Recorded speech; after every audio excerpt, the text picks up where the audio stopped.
제가 이제 저희 교회 온 지 4년 차예요. 그리고 목양 담당 목사인데요. 제가 목양 사역을 잘하게 생겼나요? 못하게 생겼나요? 네, 질문 자체가 말이 안 되죠. 네. 제가 목양 사역하는 예수양남 교회에서요, 제 평생에 어쩌면 평생 회자될 빵꾸를 한번 낸 적이 있습니다. 혹시 이곳에 목자가 계셨다면 기억나실 수도 있는데 2년 전에 저희 교회에서 목자 수련회 목자 학교를 진행했거든요. 그런데 저희가 이 롯데시네마에 그 목자들을 위한 단체 관람을 예약을 했어요. 그리고 제가 워낙에 좀 꼼꼼한 성격이어가지고 그 단체 관람 예약을 2주 전에 확인 전화를 했단 말이에요.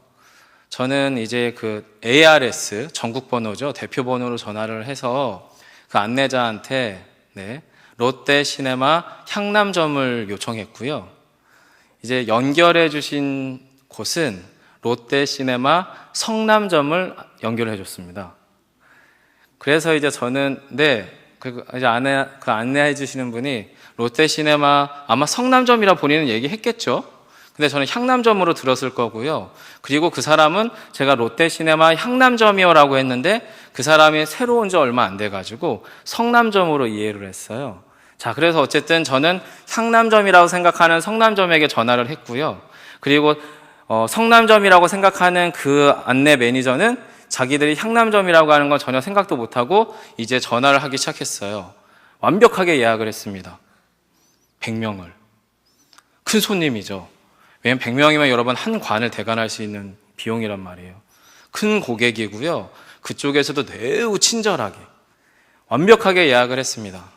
그리고 목자 수련회 당일날 담임 목사님께 자신 있게 롯데시네마 몇 관입니다 라고 안내를 했습니다. 자, 그러고서 성격 급한 저희 목자 몇 분이 자기 차를 가지고 가셨어요. 롯데시네마에. 예수양남 교회라고 하는 이름으로 예약된 상영관이 없었습니다. 어디예요? 롯데시네마 향남점에. 그럼 어디가 있었을까요? 네, 롯데시네마 성남점에 가 있었습니다. 저는 당일날까지도 확인 전화를 했거든요. 그 전날. 여전히 그쪽은 성남점이었고 저는 여전히 향남점한테 전화를 했거든요. 그런데 당일날 뽀록이 난 거죠. 그쪽도 저도. 자, 그 상황에서 이제 저를 사랑하는 저희 목사님들이 아주 신속하게 움직이고, 게다가 담임 목사님이 저는 깜짝 놀랐어요. 만약에 제가 예전에 섬겼던 교회면 저는 심할서 썼습니다. 심할서. 근데 담임 목사님이 매우 쿨하게, 그래? 그럼 뭐 다른 거 보지 뭐. 이렇게 해주셔가지고 다른 거 봤습니다. 뿔뿔이 흩어져서. 자, 여러분 무슨 일이 일어난 거죠? 무슨 일이? 저는 분명히 향남점이라 생각을 하고 향남점에 예약을 했고, 저쪽은 성남점이라고 생각하고 철서까지 성남점에 예약을 성실하게 해준 거예요. 분명 한국말을 썼는데. 그 중간에 연결하는 사람은 새로 생긴 향남점이 뭔지를 몰랐고, 저는 제가 향남점 그렇게 생각을 했기 때문에 성남점이라고 하는 단어가 향남점으로 들렸어요. 여러분도 계속 듣다 보니까 헷갈리시죠? 제가 지금 성남점이라는데 향남점이라고 하는지. 네, 이런 일이 일어나는 거죠. 여러분, 오늘 본문에서 예수님과 예수님의 제자들이 마치 딱 그런 판이었습니다. 그런 판. 오늘 본문의 사건 위쪽에는 이제 어떤 일이 있었냐면 예수님의 변화산 사건이 일어납니다. 예수님께서 공생애 중에서 이제 베드로하고 야고보하고 요한 제자 3명만 간택해가지고 이제 변화산이라고, 어느 산일지는 신학자들마다 의견이 분분하니까 어쨌든 그 변화산이라고 별명을 가지고 있는 그 산으로 올라가서 예수 그리스도께서 하나님의 신적, 신성, 아름다운 영광을 확연하게 보여주세요. 그래가지고 찬란하게 빛나는 흰 옷, 정말 너무나 찬란하고 순결한 예수 그리스도의 영광스러운 모습 가운데에서 이제 주님께서 십자가에 달리실 사건들을 아마도 거기서 나타난 엘리야와 모세와 대화 중인 것 같아요. 그렇게 이야기를 나누는 모습에서 베드로가 너무 감흥을 깊이 취한 나머지 여기가 좁사오니 여기 초막집을 셋을 짓고 우리가 이곳에 함께 유하조라고 얘기했더니 예수님은 안 된다, 내려가야 한다 라고 하면서 내려가는 사건이 나왔고요. 그 내려가는 산자락 바로 아래에서는 3명 중에 간택되지 못한 나머지 제자들이 어느 아버지와 어린아이 하나를 둔 아버지와 씨름을 하고 있었어요. 어떤 씨름이냐면 신유기도, 병 낫는 기도.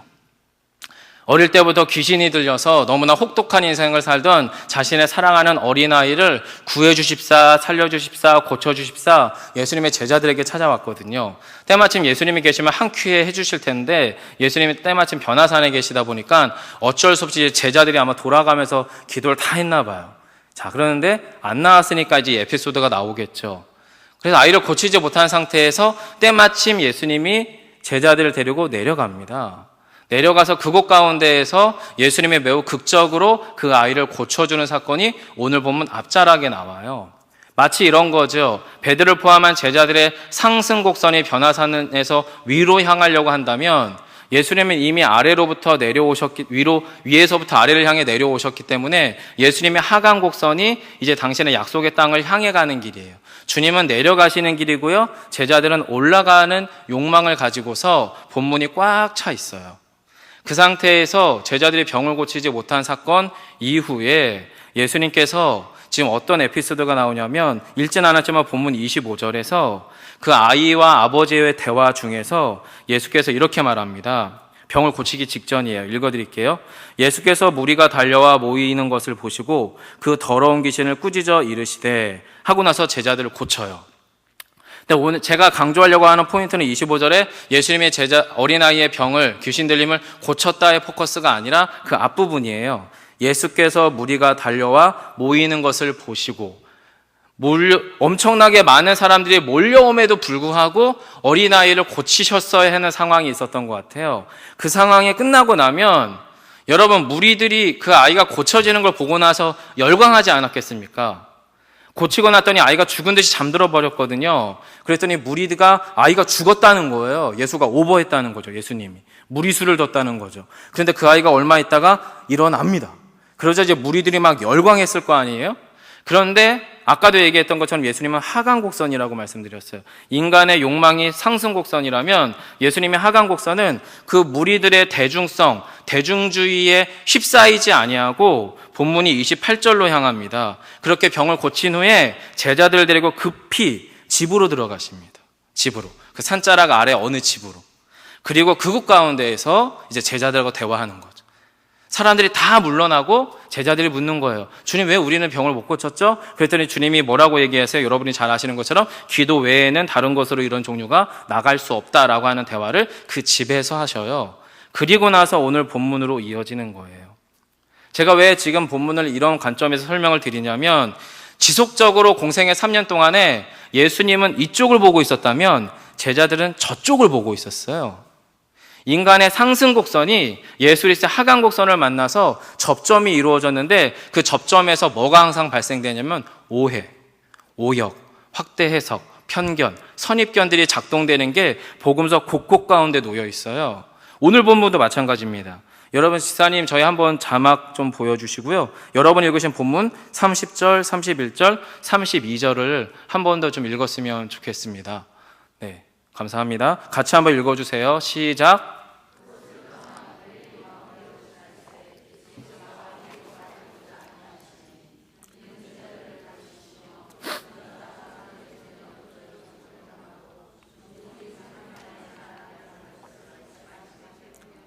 그런 제자들은 이 말씀을 깨닫지 못하고 묻기도 두려워하더라. 네, 본문이요 31절을 중간에 두고 30절과 32절이 서로 긴장관계에 있습니다. 긴장관계.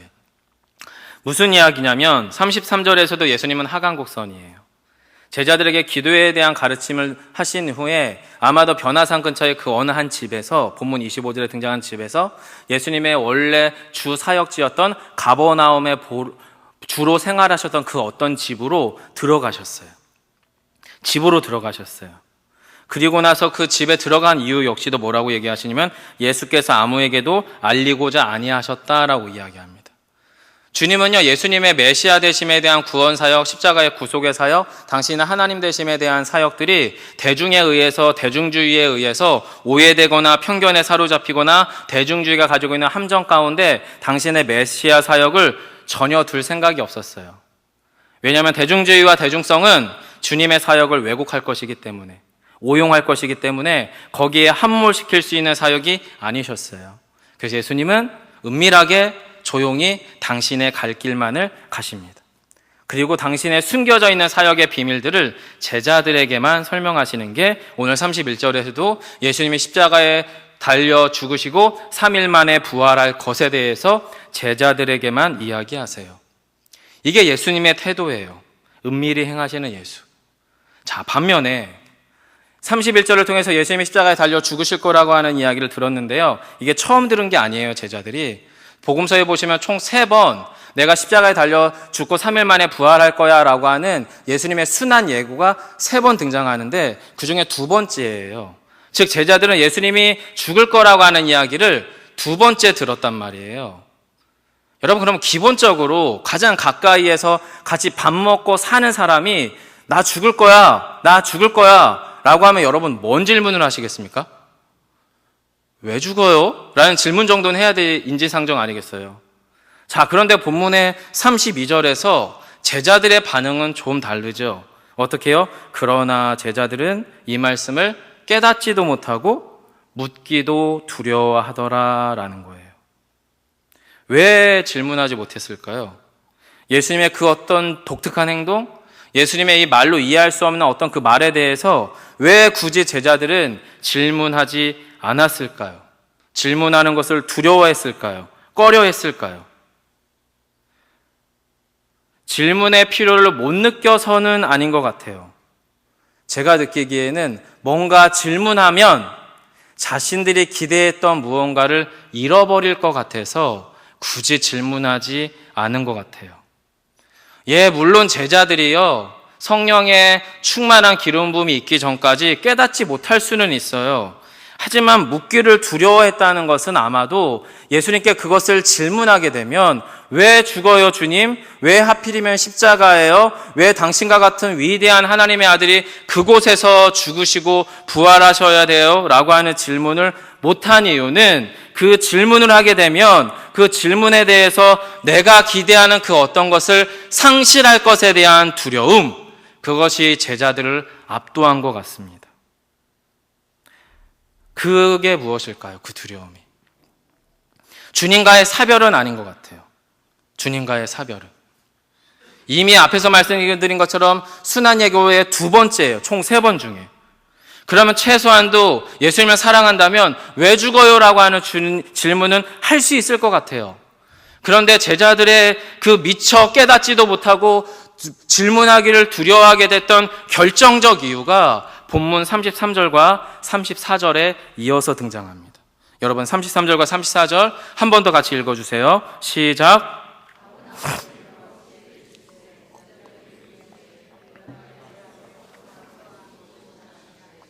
그들이 잠잠한 서로 누가 크냐 하고 쟁론하였음이라. 네, 여기에 등장합니다. 예수님은 분명히 십자가에서 죽을 것에 대해서 이야기했습니다. 그리고 변화산에서 놀라운 영광스러운 모습을 보이신 후에 기적적으로 귀신 들려 오랫동안 피폐했던 어린 생명을 살리고 나서도 은밀하게 집에서 기도 외에는 이런 유가 나갈 수 없다라고 가르치셨습니다. 그럼에도 불구하고 제자들의 머릿속에 가득 찼던 그들의 욕망 덩어리는 뭐냐면 예수님이 예루살렘에서 새로운 왕으로 등극할 건데 예수님의 최측근, 가장 그 오른편에, 그 가장 왼편에 누가 앉을까? 누가 예수님에게 가장 인정받고 가장 큰 자고 가장 영향력을 행사하고 가장 많은 떡고물을 받을 수 있을까가 그들의 머리를 꽉 채운 질문이었어요. 그런 질문을 꽉 채운 상태인데 예수님이 자꾸만 죽는다고 하니까 받아들이기 어렵죠. 인정하기 어렵죠. 그걸 받아들이는 순간 내가 놔야 될 것이 너무 큽니다. 너무 커버렸어요. 그들이 여러분 미처 깨닫지도 못하고 질문하지 못했던 이유는요, 예수를 사랑하기보다는 예수를 통해 무언가를 이루기 위한 자기 욕망이 더 컸기 때문에 그렇습니다. 제자들 사이에 작동했던 은밀한 자기 욕망은 예수를 사랑하는 것이 아니라 예수를 사용하는 법을 연습하는 것이었습니다. 예수 자체를 사랑하기로 결정한 것이 아니라 예수가 필요하기 때문에, 예수를 필요로 하기 때문에 그를 사랑하기로 한 방식이었습니다. 그게 제자들의 방법이었어요. 그것이. 앞에서 저희 찬양 인도하시는 전사님이 이미 저희 설교에 요를 설명하셨어요. 멘트로. 설교를 여기까지 마치도록 하겠습니다. 이미 찬양 고백 안에 다 있어요. 한 가지만 살펴보고 마치겠습니다. 그러면 여러분, 제자들의 그 삶의 방식이, 사랑의 방식이 그렇다라면 예수님은 과연 그들을, 그 제자들을 어떻게 사랑하셨을까요? 어떻게? 저는 오늘 본문에서 좀 먹먹함을 느꼈거든요, 사실은.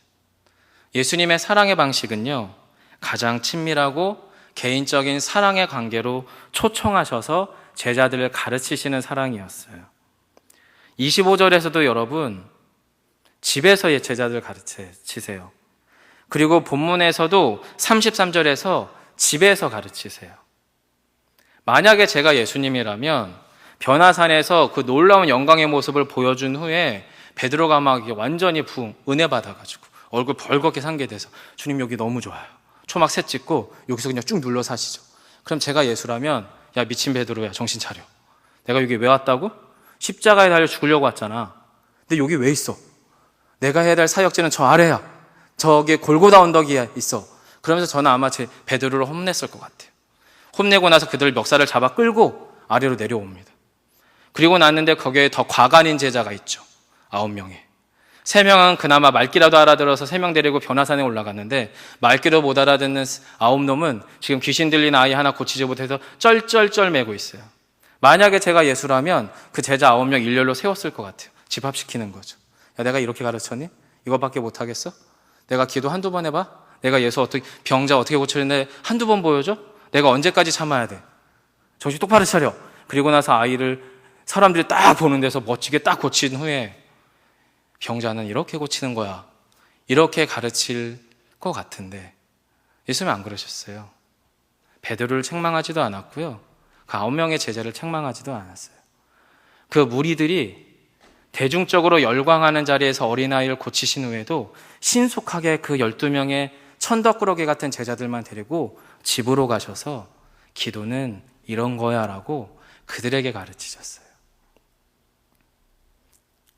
그렇게 아이를 고치신 후에 가버나움에 당신의 쉬시는 집으로 걸어가고 계시는데 아마 제자들이 쪽팔리니까, 죄송하니까, 미안하니까, 뻘쭘하니까 아마 뒤에서 예수님을 먼지감치 따라왔겠죠. 근데 뒤에서도 정신을 못 차렸는지 여전히 웅성웅성거려요. 웅성웅성. 그 주제는 뭐예요? 예수님이 예루살렘의 왕이 될 건데 내가 최고야, 베드로.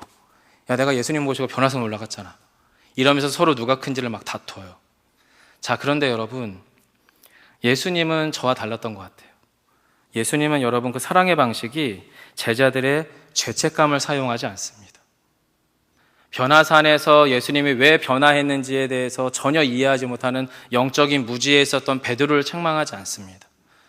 기도가 무엇인지, 하나님의 회복의 역사가 어떻게 일어나는지 전혀 이해하지 못하는 9명의 제자들을 책망하지도 않습니다. 그리고 본문에서 보면 누가 큰 자냐라고 하는 것으로 심히 다투던 제자들 역시도 그 죄책감에 대해서 수치심을 불러일으키도록 제자들을 가르치지 않으셔요. 여러분, 예수님의 대화를 보시면 다시 한번 보시면 좋겠는데요. 33절이에요. 가버나움에 이르러 집에 계실 새에 제자들을 12명을 다 부르세요. 그리고 제자들에게 물으십니다. 뭐라고 물으시냐면 예수님이 되게 나이스해요. 너희가 길에서 서로 토론한 것이 무엇이냐? 여러분, 본문에서 지금 33절에서는 토론이라고 말하고 있는데요. 이 본문을 기록한 마가라고 하는 하나님의 사람은 그때 일어난 대화를 토론이라고 말하지 않아요. 34절에 보시면 길에서 서로 누가 크냐 하고 쟁론했다라고 이야기합니다. 쟁론했다. 예수님의 시선은 제자들을 그것을 토론이라고 표현하고 있어요. 하지만 실상 제자들은 거기서 쟁론했어요.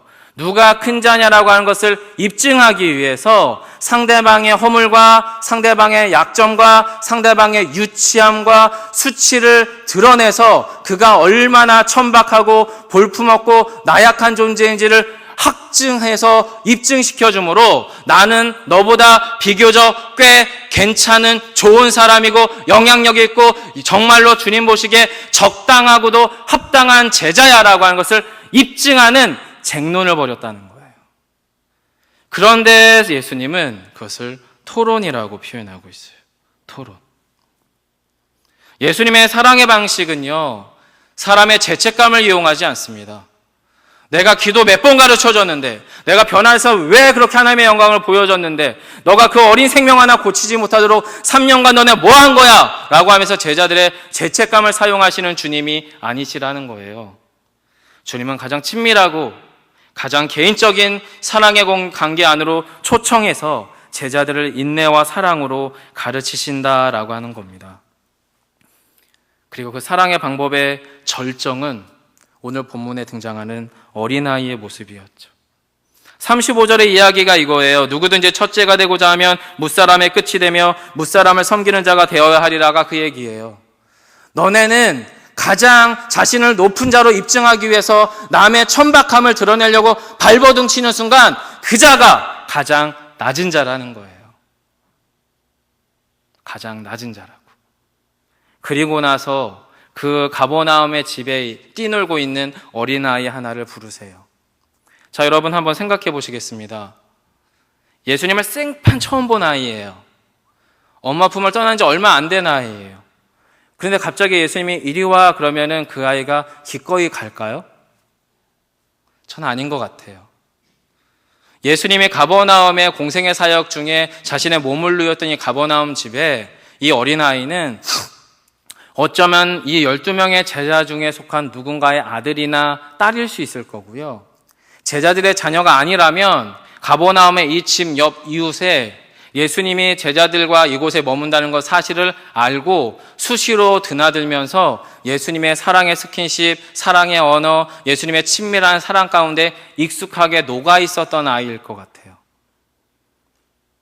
예수님이 만약에 여보라는 듯이 당신의 교육이 이런 거야 라고 하면서 제자들의 죄책감을 사용할 거라면 생판 처음 보는 아이를 불러 세웠다가 거기다 대놓고서 어린아이를 영접하는 게 곧 나를 영접하는 거고 나를 영접하는 게 곧 크신 하나님을 영접하는 것이라고 가르치셨겠지만 이 아이는 그 집에 수시로 드나들며 제자들과도 안면이 있고 예수님의 충분한 사랑 가운데 속했던 그 어떤 아이일 수 있어 보입니다. 그리고 그 아이를 통해서 주님은 예수님을 따랐던 제자들의 수치심을 건들지 않아요. 이 아이는 영문을 몰라요. 이유를 설명하지 않았어요. 주님은 어떻게 가르치셨어요? 누구든지 품 안에 있는 아이를 품으시면서 이렇게 설명합니다. 내 이름으로 이런 아이 하나를 영접하면 곧 나를 영접하며 누구든지 나를 영접하면 나를 영접함이 아니요 나를 보내신 이를 영접함이라. 아이를 안으시고 제자들의 죄책감과 그들의 윤리의식을 자극하는 게 아니라 당신의 사랑의 방식을 보여준다라고 하는 겁니다.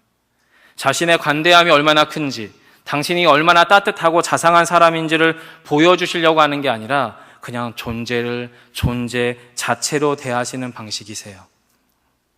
여러분, 예수님 시대 때는 다 아시는 것처럼 어린아이나 과부들은 사람에 끼지 못했던 존재예요. 전쟁 나면 음식을 가장 먼저 축내지만 전투력이 없어요. 막상 농사를 짓고 경제활동을 하려고 해도 어린아이나 과부는 별로 쓸모가 없어요. 그래서 심하게 표현하면 이 동네의 쓰레기 같은 존재가 어린아이와 고아나 과부였어요. 하지만 주님의 시선은 달랐어요. 주님은 어린아이도 제자도 특별히 부족하고 도무지 깨닫지도 알지도 못하는 제자도 당신의 사랑의 대상이고 사랑의 관계였다라고 하는 겁니다. 제자들을 존중하는 방식으로 그 영혼들 한 사람 한 사람을 대하시는 주님의 모습이 오늘 본문에 드러나는 거죠. 하지만 저는 잘 그렇게 못합니다. 어젯밤에 아주 오랜만에 사랑스러운 아빠의 모습을 아이들한테 확증시켜주고자 저희 아이들이 보통 9시 반에서 10시쯤 잠이 들거든요. 그래서 9시 반 조금 넘어서 아이들을 다 침대방에 들여보냈어요. 저희가 안방에서 6명이 모아 자요. 어떻게 모아 자는지는 상상해 보세요. 충분히 모아 잡니다. 자, 모아 자는데 이제 제가 기도해주고 사랑하는 서준아, 원준아, 사랑해, 잘 자 그러고 뽀뽀를 딱딱딱 해줬어요. 서준이, 원준아가 웃으면서 이제 그렇게 잠이 들려고 싱글싱글 웃으면서 뽀뽀를 받았어요. 윤아까지. 근데 갑자기 도준이가 요즘에는 이제 미친 7살이 아니라 미친 5살이라고 하더라고요. 이 미친 일보 직전에 우리 아들이 아빠 싫어! 엄마가 해줘야 돼! 하면서 엄마를 부르는 거예요. 거기까지는 이해할 수 있어요. 근데 이제 사랑 충만한 모습으로 안아서 뽀뽀를 해주려고 했는데 도중에 갑자기 발로 저를 차고 꼬집고 때리는 거예요. 갑자기 순간적으로 확 올라와서 이 새끼가 하려고 하다가요. 하려고 하다가 도준아 잠깐만. 그러고 도준을 거실로 데리고 와서 도준이한테 설명을 했어요. 설명. 도준이의 그 행동이 어떤 의미인지. 제가 아내한테 들은 이야기가 있거든요. 도준이가 가끔가다 요즘에 자기보다 덩치가 큰 형의 뭐 이렇게 장난감을 툭 쳐서 떨어뜨리질 않나, 동생들을 발로 이렇게 밀질 않나, 뭐 이런 식으로 아이가 이제 자기 의사 표현을 하더라고. 이제 그 정도 되면 이제 자기 세계관이 형성되다 보니까 자기 의사 표현, 싫음에 대한 강한 의사 표현을 그렇게 조금 자기 힘을 과시하는 방식으로 쓰더라는 거죠. 이해합니다, 그거. 좋은 아빠죠, 여러분. 이해해요. 그래서 이제 설명을 하는 거예요. 도준이가 동생들보다 힘이 세지, 누나보다 힘이 세지. 이렇게 자상하게 설명하진 않았어요. 네, 상당히 짜증이 나고 화가 난 투를 억누르면서 간신히 얘기했는데 힘이 세지, 고개를 끄덕이죠. 도준이 근데 너가 그렇게 크게 힘이 센 사람이 그럼 너가 그 아이를 밀고 동생들을 꼬집고 동생들 장난감을 접어 던지고 그리고 누나랑 같이 대화하고 싫다고 하면서 누나한테 장난감을 던져서 맞추고 그러면은 누나나 동생이 도준이를 좋아할까? 누나나 동생이 행복할까? 저는 지금 뭘 사용하고 있습니까? 아이의 죄책감을 자극하고 있는 겁니다. 아이가 당연히 그게 잘못됐다는 행동인 걸 압니다. 하지만 그건 저에게 중요하지 않습니다. 아이한테 논리적으로 설득해서 이게 잘못된 거니까 다음에 하지 마 라고 하는 그 어떤 결과물을 만드는 게 저의 목표다 보니까 집요하게 설명을 합니다. 그리고 여기까지 갔어요. 도준아, 아빠는 너보다 힘이 세. 그래서 네가 꼬집고 네가 때려도 아빠는 아프지 않아. 근데 너가 나를 그렇게 꼬집고 때린 것에 대해서 아빠가 너를 때리면 어떻게 할까? 내가 널 꼬집으면 어떻게 되겠어? 하면서 협박까지 했습니다. 울먹울먹했어요. 그리고 아이의 눈빛을 봤습니다. 아이의 눈빛은 한 가지 메시지였어요. 아빠 저 좀 안아주세요. 아빠 저 좀 안아주세요.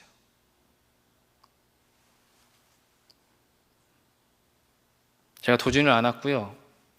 아이는 울음을 터뜨렸습니다. 네, 그렇게 크게 혼날 일은 아니겠죠. 어쩌면 크게 혼날 일일 수도 있겠고. 아이가 저에게 원한 건 사랑이었습니다. 사랑 안에서 가르치는 거였습니다. 저는 실패했습니다. 우리가 사는 세상은 여러분 어떻습니까? 저와 여러분은 어떻습니까? 그리고 나는 어떤가요? 나의 그 어떤 우월적 지위, 기득권을 위해서 무의식적으로 누군가 타인을 희생하면서 살아가고 계시지는 않습니까? 아이가 나의 통제 범위 안에 들어왔을 때 그 아이는 착한 아이고 좋은 아이고 나의 배우자는 내가 원하는 그 무엇인가를 성실히 수행해 줄 때만 그 사람으로부터 나의 사랑은 흘러가는 것은 혹시 아니십니까? 우리의 사랑은 어쩌면 제자들의 사랑을 닮아 있어 보여요. 예수를 필요로 하기 때문에 사랑하기로 결정한 것. 내 안에 그 어떤 욕망 덩어리를 충족시키는 것에 예수님이 부합될 때만 그 예수님은 편하고 좋고 만족스러워서 그 주님에 대해서 충성을 살아갈 수 있는 것. 제자들의 삶이 그러하다면 우리 삶은 그들의 삶과 많이 다를까요?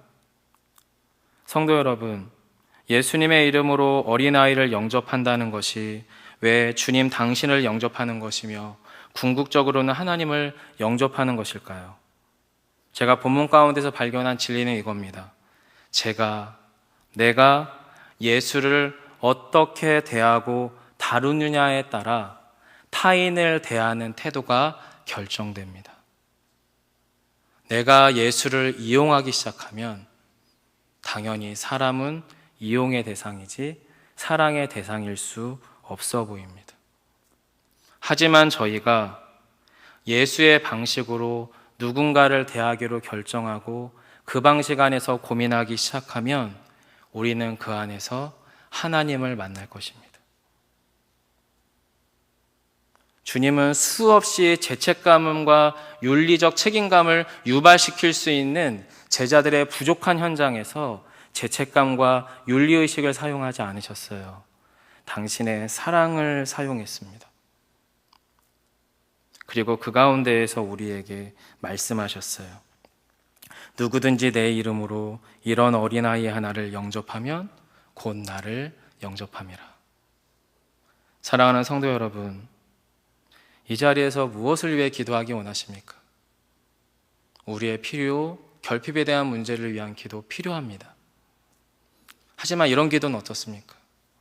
주님, 제가 저의 사랑하는 딸을, 저의 사랑하는 아들을, 저의 아내를, 저의 남편을, 저의 교회를, 저의 성도를 주님의 사랑으로 충분히 사랑하지 못했습니다. 주님, 제 안에는 주님의 그 사랑이 없습니다. 주님, 저를 다시금 그 사랑 안으로 초청해 주십시오. 여러분, 우리가 그 기도가 필요하지 않을까 싶습니다. 함께 찬양하고 이 말씀을 기억하며 기도했으면 좋겠는데요. 앞에서 같이 고백했던 내 모습 이대로 같이 찬양하시고 잠시 기도 제목 나누고 기도하겠습니다.